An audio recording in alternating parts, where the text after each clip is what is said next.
Good morning everyone, this is Detective Pigeon. Today we'll talk about a woman who was murdered on her honeymoon, with her husband suspected to be the murderer. The main character of this story is a woman in the name of Annie Hindocha. She is the second daughter of the family, with a big sister Ami and a little brother Anish. The three siblings, along with their parents, live in Sweden, in the city of Mariestad, where Annie is born and brought up. The story begins in 2009 when Annie is 27. When she was in London, through a mutual friend, she met a man in the name of Shreen Dewani. Both Shreen and Annie's parents are Indian people that immigrated outside of India and created business in another country. Shreen is a smart and talented man, graduated from University of Manchester. Then after worked in Deloitte, leading global provider of financial and tax related services. Shreen and Annie first met in May 2009. They fell in love with each other, and after a few more days of being together, they became a couple. However, despite confirming their relationship, Annie's parents and job are still in Sweden, so after a while, Annie left the UK and went back to Sweden. Annie and Shreen started their long-distance relationship. This continued for about 10 months until Annie decided to quit her job in Sweden and move to the UK to live with Shreen. After living with each other for a while, they got engaged. Both sides of the family agreed to this, and so on the 10th of October, after a year and a half relationship, they got married in India. A huge wedding that lasted 3 days was held, and from the clips we can see the both of them are having a happy moment. Not long after their wedding, Shreen and Annie started their honeymoon. They chose the destination to be as South Africa. The reason for this is we look at the initial of their names, it links with the initials for South Africa. Therefore, coming here for honeymoon has a very special meaning to both of them. And so, during November, Shreen and Annie took off to South Africa for their honeymoon, where a huge tragic will soon take place. 12th of November 2010. This day is a Friday. After spending a few days at the Kruger National Park, Shreen and Annie took flight to Cape Town. Cape Town is located southwest of Africa, the second largest city in South Africa. The beautiful natural landscape allowed it to become a tourist attraction for people. After landing in the airport, Shreen needs to find a taxi in order to go to the hotel he has booked. After a few minutes of searching, Shreen and Annie successfully got into a taxi. The make of the car is a Volkswagen Sharon, and the taxi driver is called Zola Tongo, 31 years old, working for a travel agency. Zola has 5 kids. During free time, Zola will have a second job as a taxi driver to get additional income. In the car ride, Shreen and Zola had a phone chat. Shreen offered Zola a decent amount of money to be their tourist guide. Zola thought this was a great opportunity for extra cash, so he gladly agreed. The hotel Shreen and Annie are living in is a hotel called Cape Grace Hotel, a 5-star hotel located at the coastal area of Cape Town. The great view and quiet environment make it a very popular location for a vacation. The next day, Shreen and Annie reserved at a famous local restaurant to have dinner together. They told driver Zola to come pick them up at the hotel. In the evening, 6:20 p.m, before leaving, Shreen and Annie went to the hotel bar first. While they were there, they even asked the staff to take a photo for them. From the video, it looks like they were having a good time. At 8 p.m, Zola arrived and they started their journey to the reserved restaurant. The restaurant is at 96 Winery Road, a popular restaurant with good views. However, on their journey, the couple changed their mind and don't want to go there anymore. Instead, they want to experience the real South African life. They want to taste what the local people enjoy to eat. After consulting Zola, he recommended a barbecue restaurant that is very popular amongst the local people. The restaurant is called Mazzoli's Place, which is not far from their hotel, at a place called Gugulethu, another tourist site. However, Gugulethu has a very high crime rate. There will be one case every 2 or 3 days, therefore going there will accompany some risks. Shreen and Annie agreed to Zola's recommendation and headed towards the barbecue place located at Gugulethu. There was no danger during the trip or at the restaurant. After the barbecue restaurant, they went to another restaurant called Surfside to taste more local food, located 32 kilometers away from the first restaurant they went to. The time is now 10:25 at night. The couple left the restaurant Surfside. Now they want to experience the nightlife in Cape Town, so they told Zola to drive back to Gugulethu. This night, a local resident was walking down the street in Gugulethu when suddenly a man ran to him asking for help. That man is Shreen. They said that he had just been robbed by 2 men and his wife has been taken away. He needs to call the police right now. Through the help of the local resident, they got in contact with the police. The police then asked Shreen for more information. Shreen said that night, he and his wife Annie wanted to experience the local nightlife and so went to Gugulethu. When they arrived at a crossroad, Two men came from nowhere. One man stood in front of the car to stop it from moving. The other man, with a gun in hand, went to the driver's seat side and told Zola to open the door. Then the man went into the driver's seat and forcefully put Zola into the passenger seat. Then the other man came in and sat in the back with Shirin and Annie. The couple's wallet, watch, bracelet and phone all got taken away from them. The estimated value for these items is $6,200. Shirin and Annie were completely shocked by the situation and did not dare to move. The two men said they only want the money, and if they listen to what they do and do not move, they will not hurt them. Then after driving for a bit, they kicked Zola out of the car. Then another 20 minutes of driving, they kicked Shirin out of the car as well, and drove away with Annie still in the car. After being kicked out of the car, Shirin then asked for help and called the police. After receiving the information, the police knew the tourist industry would be affected greatly if anything happens to these tourists from the UK. Therefore, the police sent out a helicopter to search for the car, but it was not found. The next day, on the 14th of November, 7:15 in the morning, the police station received a call. Around Lingalethu West area, a car was found with a woman in it, and the situation doesn't look too good. After receiving the call, the police immediately went to the police. On the side of the road, there is a silver Volkswagen car. Inside it, there is a dead woman lying face up in the back seats, with both of her hands holding around her neck. Through confirmation, the person is Annie that went missing from last night. Forensic report states that Annie has bruises on her inner leg, gunshot on her neck, died from blood loss.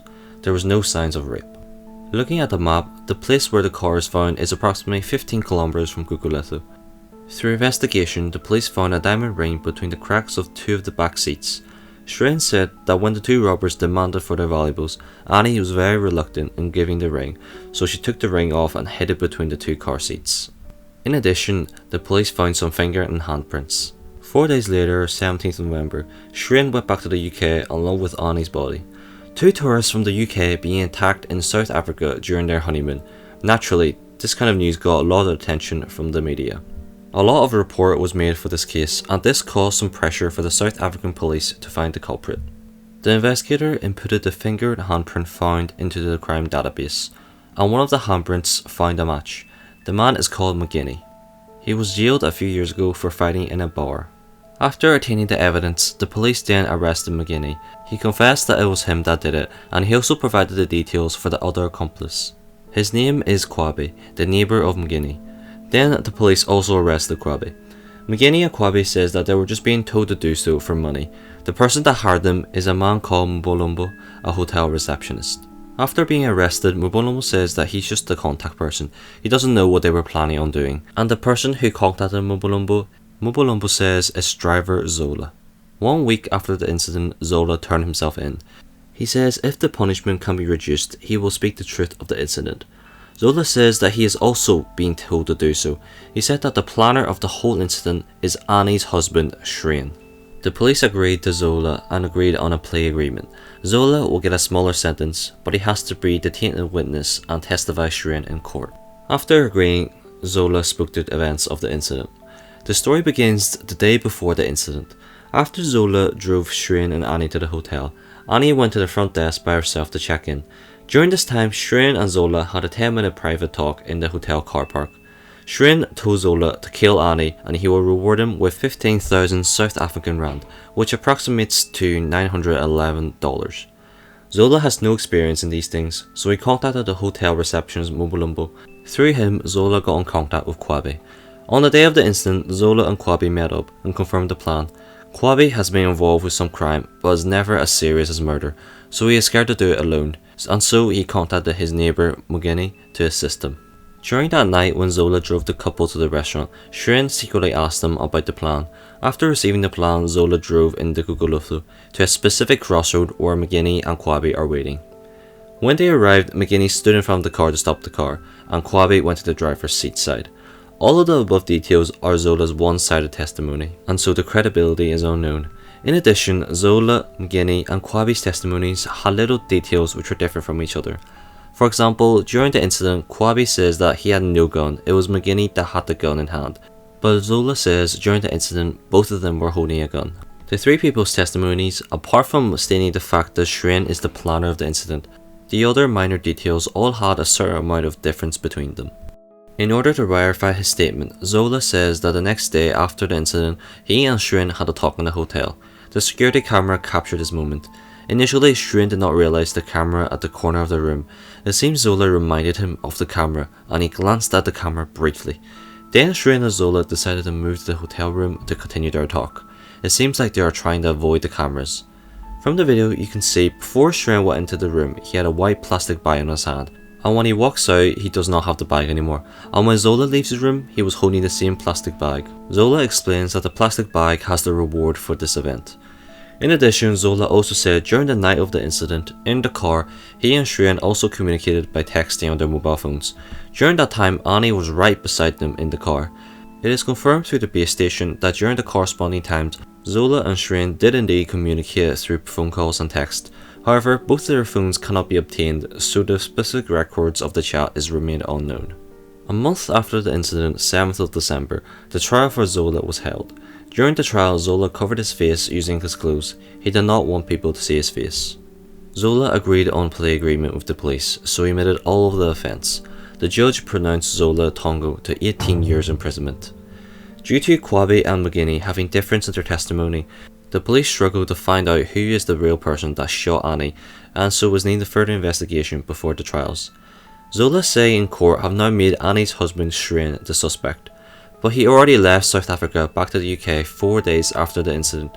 South Africa and the UK got in contact, wishing to extradite Shirin. However, Shirin's brother Prem Dewani is a professional lawyer and he will provide all the law help he needs throughout the case. It will be very difficult to extradite Shirin. What comes next is a long standoff. It seems Shirin has no clear motive for the crime. He came from a rich family and so it wouldn't be for the money. Plus, the couple was just on their honeymoon. Logically, their relationship should be at a good state at this point. Investigators found an email that is sent from Shirin to Annie 3 weeks before their wedding.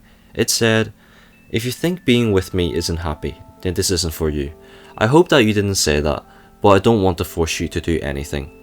Annie's parents revealed that 3 weeks before their marriage, Annie once said that she wants to cancel the wedding. The reason being, she thinks that Shirin is a control freak, which troubles her. During their relationship, they have had many arguments. However, both sides of the family have spent a lot of time to prepare for this wedding. Cancelling it just like that is too much of a pity. Also, they think that small arguments in a relationship is pretty normal, and so Annie's parents did not agree to Annie's request. The day before the wedding, Annie once again told her parents that she wants to cancel the wedding. However, Annie's parents has planned 3 months for this wedding and invited over 300 guests. Cancelling it the day before is way too ridiculous to them, so they persuaded Annie to go with the plan. Annie's funeral took place soon after her death. Shirin also attended the funeral. However, during the funeral, Shirin didn't seem too sad. The day before the funeral, Shirin even hosted a party, which looks like he didn't seem too sad about his wife's death. A week after the incident, many different media interviewed Shirin. The most asked question was, that night, who was it that suggested to go to Gugulethu? Initially, he said it was Annie's idea, then changed it to Zola's idea, making his statements inconsistent. However, this alone doesn't mean he has anything to do with Annie's death. During the investigation, a media pops up with some news, claiming that Shirin is a homosexual. He quite regularly contacts a 45-year-old sex worker called Lyser.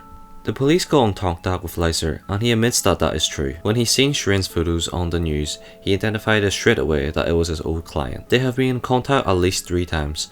However, Shirin completely denies this and says that this is defamation. If Lyser continues to slander him, he will sue Lyser. Things did not go in favour for Shirin when another 53-year-old man got in contact with the police, claiming that he is also a homosexual man that has been involved with sexual activities with Shirin. This man also told the police that before Shirin was getting married, he said that he doesn't want to get married with Annie, because once he does get married with Annie, Annie will eventually find out that he is a homosexual. His family members are very religious and they will never accept his sexuality, so he doesn't want anyone to find out about this. Shirin being a homosexual has the media speculate about the whole case.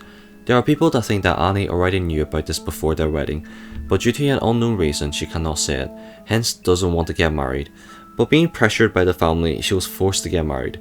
During their honeymoon, Shirin was scared that Annie would tell other people his secret, so he committed a crime. But at the end, these are all just speculation.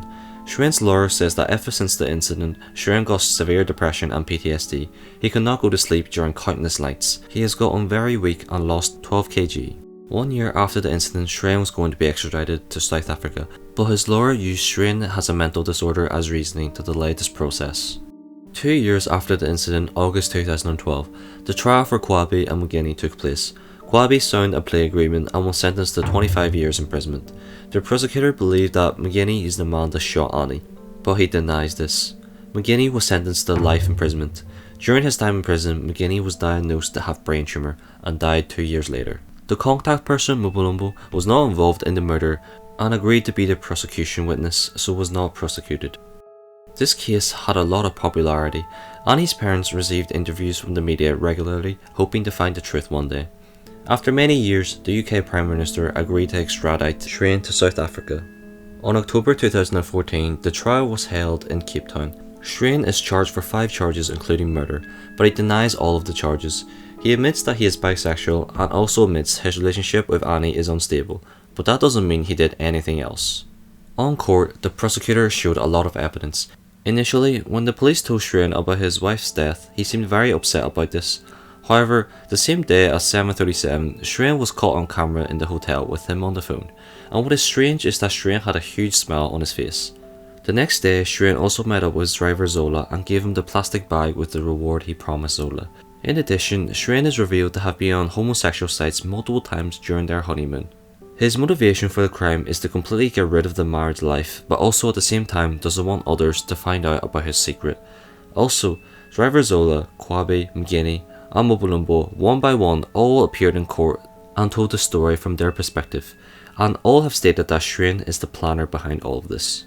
Facing all of these evidence, the defense attorney refutes it one by one. First, the attorney says that Shrine hiding his sexuality does not mean it is a motive to murder his wife. In addition, what was in the plastic bag is indeed Zola's reward, but that was only for his work as the tourist guide and driver for Shrine and Annie. Next, the defense attorney started to attack vigorously on Zola's testimony. Zola once said, on the day of the murder, 11:30, Shrine phoned him and told Zola to come to the hotel.